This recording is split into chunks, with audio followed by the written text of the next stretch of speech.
Tout d'abord, professeur, merci de nous recevoir. Avec certains de vos compatriotes, vous venez de créer le CRT, le Conseil de résistance et de transition. Pouvez-vous nous dire en quoi consiste-t-il?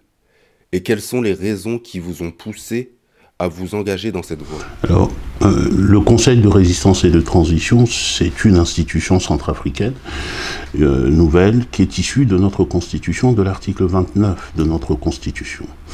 Et c'est notre Constitution qui nous fait obligation en tant que citoyens centrafricains, lorsqu'arrive ce qui est arrivé dans notre pays, c'est-à-dire un coup d'État constitutionnel, de nous réunir, de nous organiser pour faire échec à l'autorité légitime, et je reprends là les termes de la Constitution. Et ces termes sont clairs.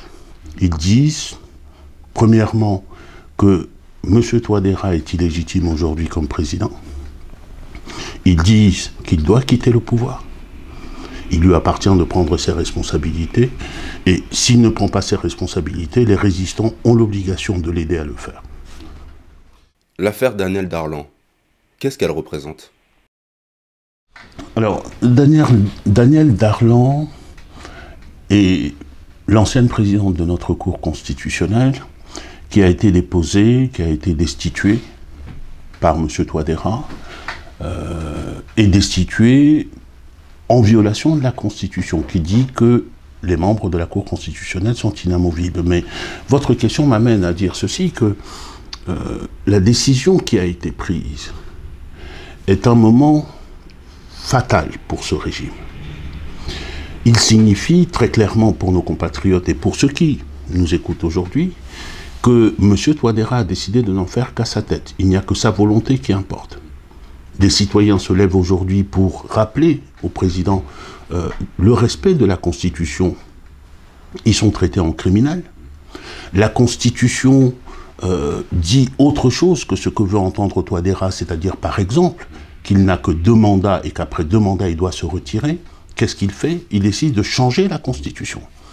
Et si, par malheur, je le dis entre guillemets, la Cour constitutionnelle vient lui rappeler ce qu'est la loi fondamentale des Centrafricains, il faut neutraliser cette Cour, et c'est ce qui s'est passé. La présidente de la Cour a été menacée d'abord de mort, elle a été humiliée, traînée dans la boue, pour être à la fin révoquée illégalement. Et c'est un acte d'une gravité, je dirais, qu'on n'a pas connue auparavant. C'est le marqueur d'un pouvoir qui est devenu illégitime, d'un pouvoir qui est devenu arbitraire, et aussi, et je le dis, d'un pouvoir qui est potentiellement criminel, parce que la rupture de l'état de droit, le coup d'état constitutionnel qui a été perpétré par M. Touadéra, c'est la promesse pour le pays, et il le sait très bien, c'est la promesse d'une nouvelle crise. Or dans ce pays, les Centrafricains ont suffisamment souffert. Le sang des Centrafricains a suffisamment coulé. C'est pour ça qu'il faut y mettre un terme, et c'est pour ça que nous avons mis en place le CRT. Professeur, on ne vous connaît pas un engagement politique, en tout cas pas de cette nature. D'ailleurs, votre organisation, Citoyens Debout et Solidaires, évolue au sein de la société civile et depuis l'extérieur. Pourquoi un changement de voie aussi radical?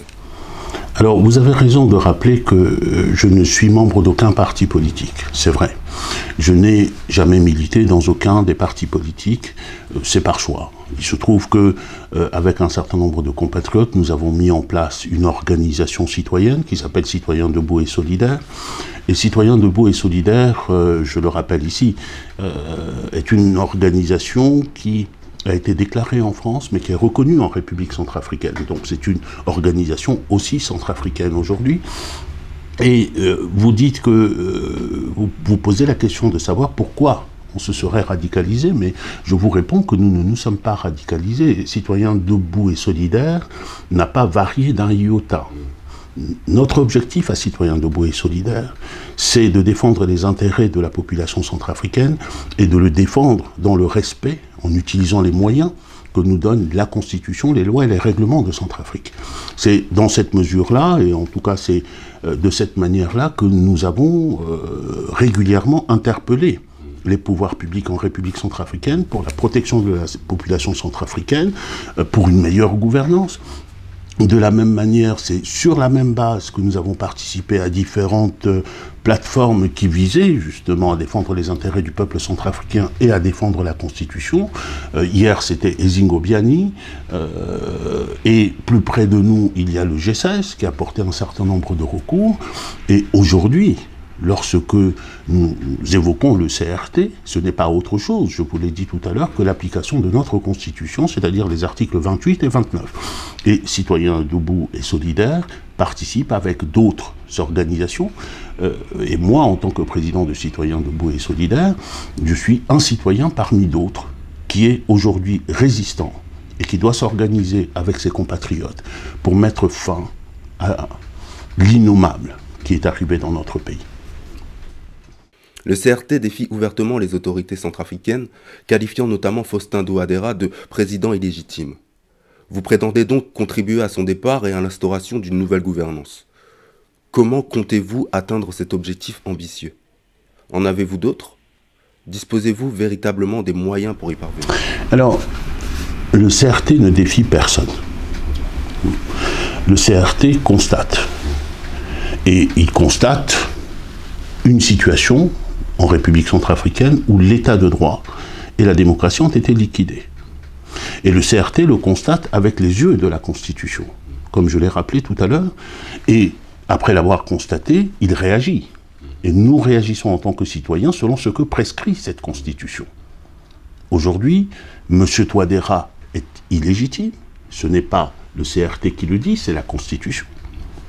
Aujourd'hui, M. Touadéra doit quitter le fauteuil présidentiel, ce n'est pas nous qui le disons, c'est la Constitution qui le dit.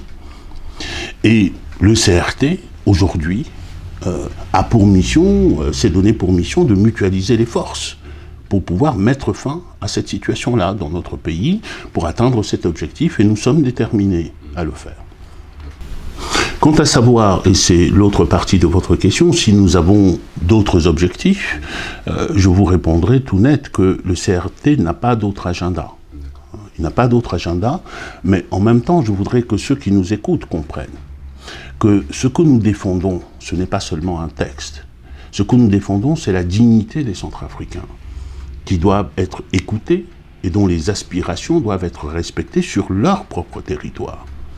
Ce que nous défendons, c'est une autre idée de la République centrafricaine, et c'est aussi la vie des Centrafricains, parce que, comme je vous le rappelais tout à l'heure, le coup d'État constitutionnel que M. Touadéra nous a amené, c'est la promesse d'une nouvelle crise. En République centrafricaine, il ne se passe pas de jour sans que des Centrafricains perdent la vie. En République centrafricaine, aujourd'hui, les Centrafricains sont tenus en esclavage sur leur propre terre et vivent dans des conditions d'indignité absolue.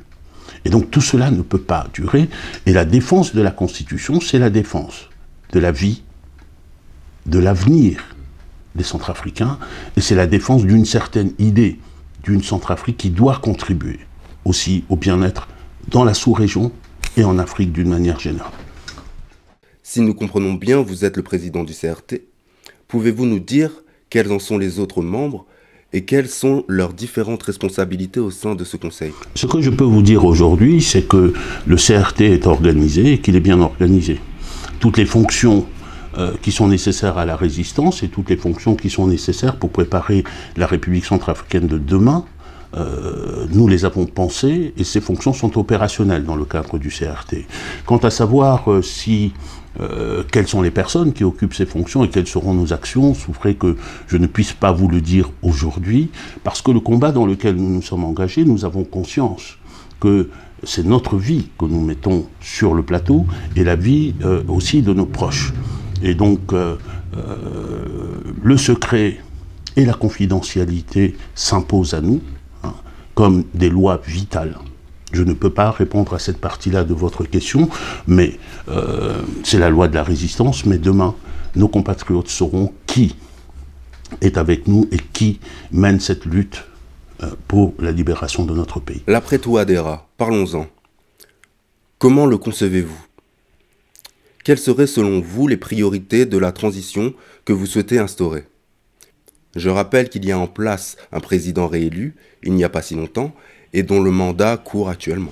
Alors, je ne reviens pas sur la question du président qui existerait aujourd'hui. Il est illégitime, donc le fauteuil présidentiel est vide de toute autorité légitime, mais l'après-Touadéra. L'après-Touadéra est inscrit en lettres d'or dans notre devise nationale. Notre devise nationale, c'est unité, dignité et travail. L'unité d'abord, parce que les Centrafricains aujourd'hui, qui ont été divisés par ce régime, ont besoin de se retrouver. Ils ont besoin de se retrouver pour dire ce qu'ils ont sur le cœur. Ils ont besoin de se retrouver pour pouvoir dire comment ils voient leur pays. Et aussi, comment ils souhaitent être gouvernés dans ce pays. Et donc, ceci, c'est... le premier impératif, c'est un dialogue national, un vrai dialogue national, qui soit inclusif et qui soit ouvert à toutes les composantes de la société centrafricaine et non les dialogues d'apparence et les faux dialogues auxquels nous avons assisté et dont il faut tirer toutes les conséquences et entendre la parole des Centrafricains et faire en sorte que cette parole des Centrafricains puisse lier ceux qui les gouvernent. Et donc, unité d'abord, un dialogue national, inclusif, dignité, retour des Centrafricains à la dignité. Ce pays doit redevenir un pays où on respecte les Centrafricains. Il doit redevenir un pays où le respect des Centrafricains s'impose aux gouvernants d'abord, parce qu'ils ne sont pas là par leur propre volonté, ils sont là par la volonté des Centrafricains.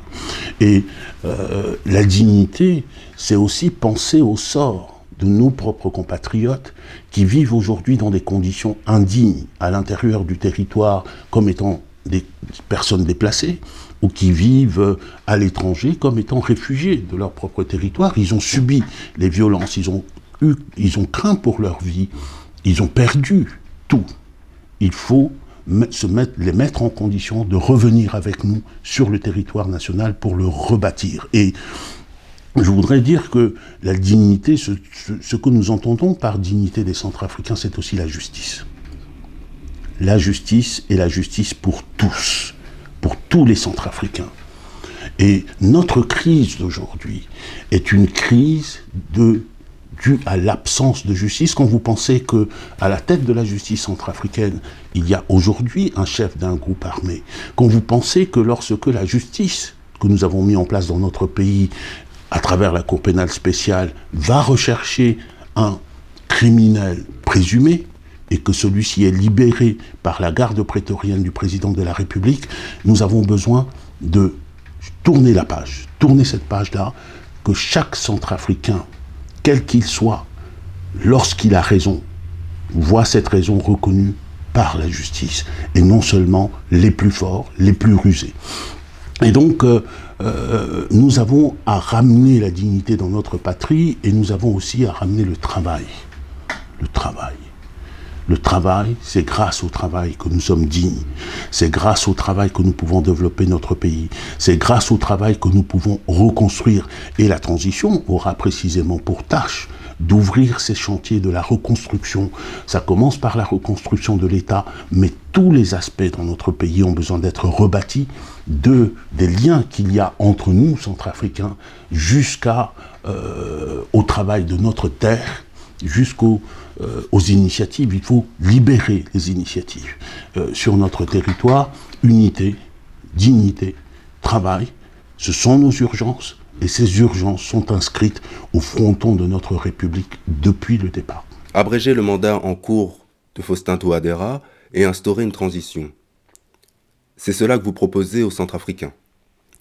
Est-ce que cela peut réellement résoudre le problème centrafricain, et de manière définitive? Je peux simplement vous dire aujourd'hui que nous voulons qu'il en soit ainsi. Nous entendons qu'il en soit ainsi. Et que nous mettrons toute notre énergie à faire en sorte qu'il en soit ainsi. Comment comptez-vous rallier vos compatriotes à votre cause? N'êtes-vous pas tout simplement une bande de hors-la-loi? Écoutez, la question du ralliement aujourd'hui ne se pose pas.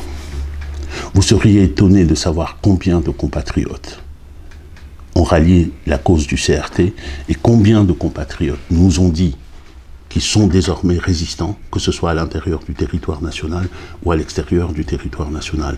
Et puis, quant à votre question autour des hors-la-loi, Personne aujourd'hui ne doit se tromper, les hors de la loi sont au pouvoir, n'est-ce pas? Aujourd'hui, nous, le CRT, c'est la légalité et c'est la légitimité centrafricaine. Les hors-la-loi sont au pouvoir. Nous devons les déloger. Pourtant, un procès vient de se tenir à Bangui. Le parquet a requis de la prison ferme à votre égard ainsi que quelques-uns de vos compatriotes et présumés complices. Que répondez-vous à cela? Je réponds simplement que la justice des hors-la-loi n'est pas la justice de la République. Ce n'est pas la justice du peuple centrafricain. Et j'en profite pour faire ici, en tant que président du Conseil de résistance et de transition, une promesse solennelle et ferme à mes compatriotes. La justice reviendra dans notre pays. La vraie justice. La justice pour tous les Centrafricains. La justice pour que ceux qui en sont responsables répondent du sang des Centrafricains, répondent du pillage des caisses de l'État, répondent du pillage du territoire et du sous-sol centrafricain. Et pour que ceux qui ont mis notre gouvernance, traîné notre gouvernance dans la boue, en répondent aussi. Et quand je dis cela, chaque Centrafricain sait qui sera aux premières loges de cette justice du peuple. Il existe au sein de l'opposition démocratique en Centrafrique une plateforme dite Bloc républicain pour la défense de la Constitution. Quels sont vos liens avec cette structure dont nous avons vu que certains membres des formations qui la composent vous ont assez violemment critiqué? Depuis le premier jour de la naissance du CRT, en tant que président du CRT, ma première démarche a été d'aller vers nos leaders politiques et de la société civile. D'abord pour leur dire sur quelle base nous avons mis en place le CRT, pour leur faire partager que nous avons les mêmes objectifs, nous avons la même analyse de la situation de notre pays et que nous devons, en vertu de notre constitution, puisque nous sommes tous désormais des résistants, unir nos forces pour mettre fin à l'imposture. Cette imposture qui a pour nom Touadéra. Et donc, nous nous écrivons, nous nous parlons, je ne donnerai pas de nom ici, mais nous nous appelons régulièrement les leaders politiques, y compris les leaders du BRDC et moi, et nous travaillons actuellement à unir nos efforts pour mettre fin précisément à l'imposture. Et ceci n'est que conforme à ce qu'est notre principe fondamental au sein du CRT, c'est l'inclusivité. Il s'agit, puisque nous sommes condamnés, tous centrafricains, à être résistants aujourd'hui, il s'agit d'unir nos efforts sans exclure personne, sans exclure aucun centrafricain, et c'est ce à quoi nous nous attachons aujourd'hui. Notre politique sera jusqu'au bout une politique de la main tendue, et nous allons pratiquer cette politique de la main tendue sans nous préoccuper de ce qui est dit ici ou là. Professeur, le territoire centrafricain est aujourd'hui encore un théâtre d'opérations militaires. On y retrouve toutes sortes de forces, conventionnelles ou non, entre les forces armées centrafricaines et leurs alliés russes du groupe Wagner et rwandais, la MINUSCA et les membres des groupes armés. On estime qu'il y a entre 35 et 40 000 hommes en armes en Centrafrique. Quel est le sort réservé aux populations dans tout ce déchaînement de violence? On pourrait croire avec autant de force qui opèrent sur le territoire centrafricain que la population centrafricaine serait la mieux protégée, au moins de la sous-région.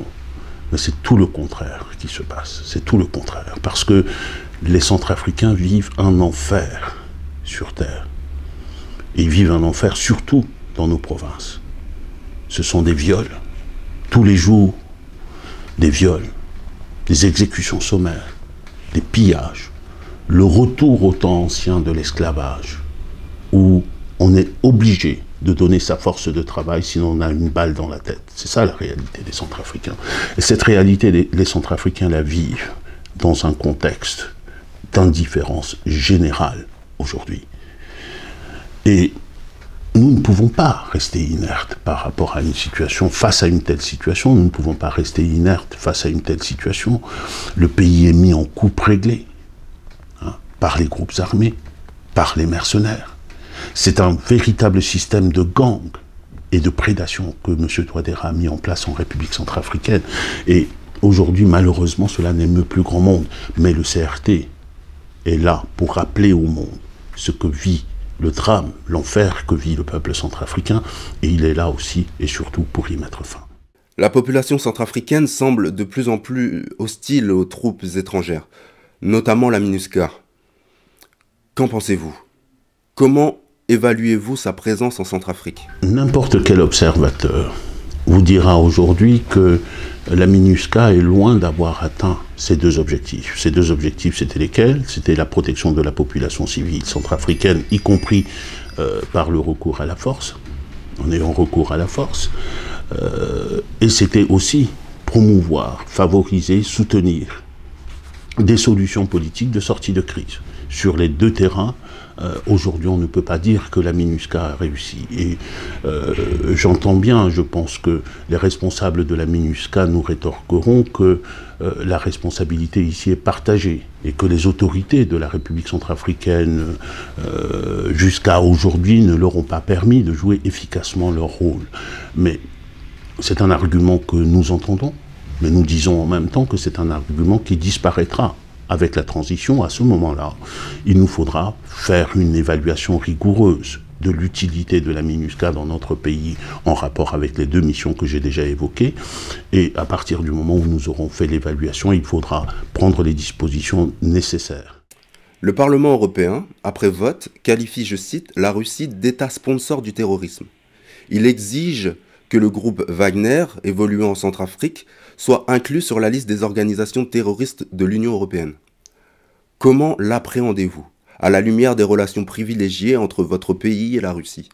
De même, que pensez-vous de la présence du groupe Wagner en Centrafrique et des nombreuses accusations d'exaction à son encontre? Les premiers à avoir dénoncé la présence et les exactions des Wagner, ce sont les Centrafricains eux-mêmes.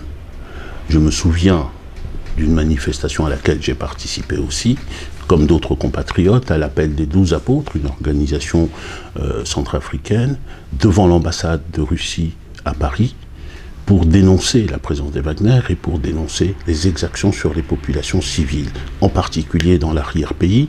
Et je me souviens aussi de la rencontre que nous avons eue avec un officiel de l'ambassade de Russie ici à Paris.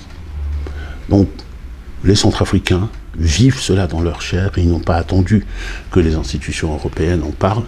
Et nous sommes heureux que les institutions européennes enfin viennent à ce qui est une évidence, vécue par les Centrafricains. Les exactions des Wagner, c'est une réalité.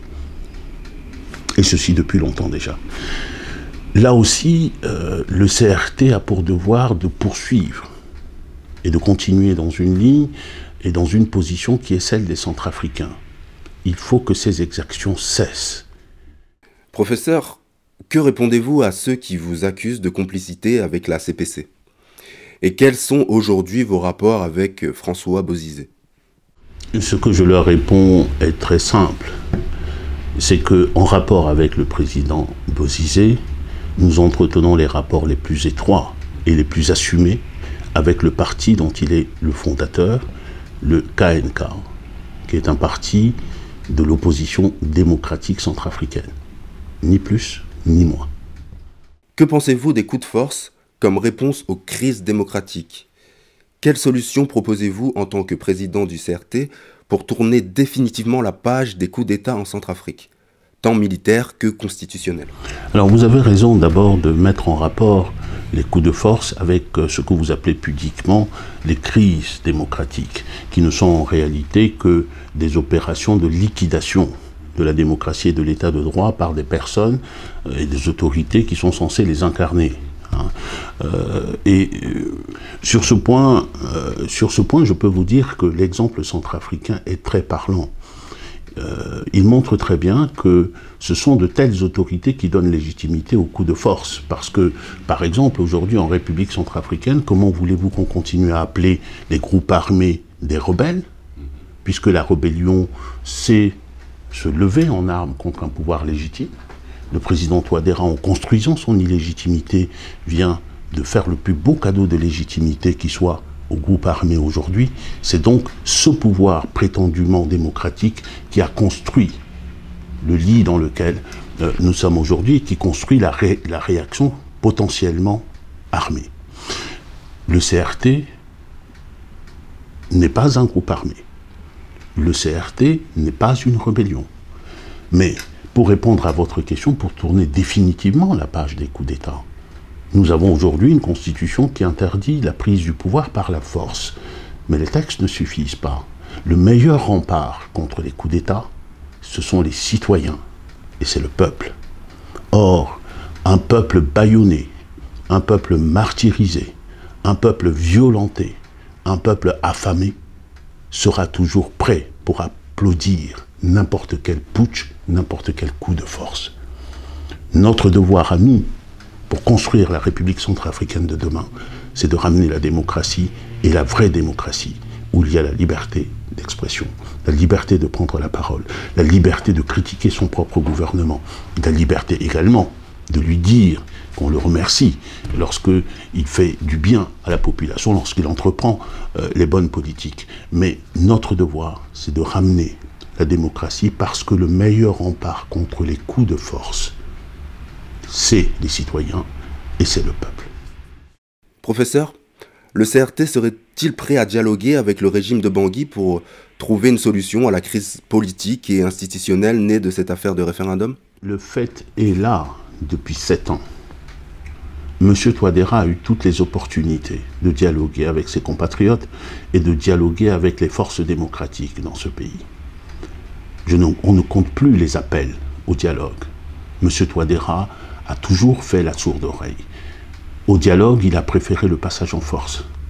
Et ce passage en force aujourd'hui nous a amenés à un stade de rupture. Rupture de l'ordre constitutionnel.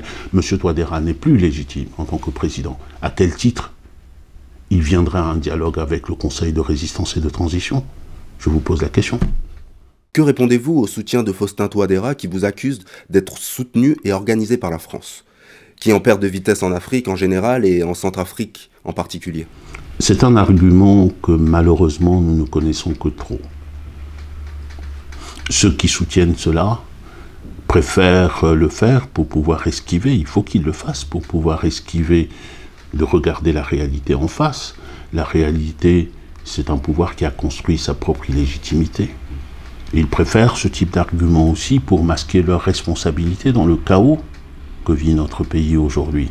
Pour ce qui me concerne, je suis fier de présider un mouvement qui est un mouvement authentiquement centrafricain. Et ce mouvement, c'est le Conseil de résistance et de transition. Professeur, avez-vous quelque chose à rajouter? Alors mon mot de fin et mon message à mes compatriotes, c'est un message d'espoir et de confiance dans l'avenir de notre cher et beau pays, la République centrafricaine. Le mouvement s'est levé aujourd'hui. C'est le Conseil de résistance et de transition. C'est la résistance pour mieux construire notre pays demain. Et j'ai une certitude, même si le défi est grand, immense, j'ai une certitude aujourd'hui, c'est que nous parviendrons à relever notre pays. Nous parviendrons à construire un avenir à nos enfants et à nos petits-enfants. Nous parviendrons à reprendre la marche du progrès. Et ensemble, nous ne le ferons qu'ensemble.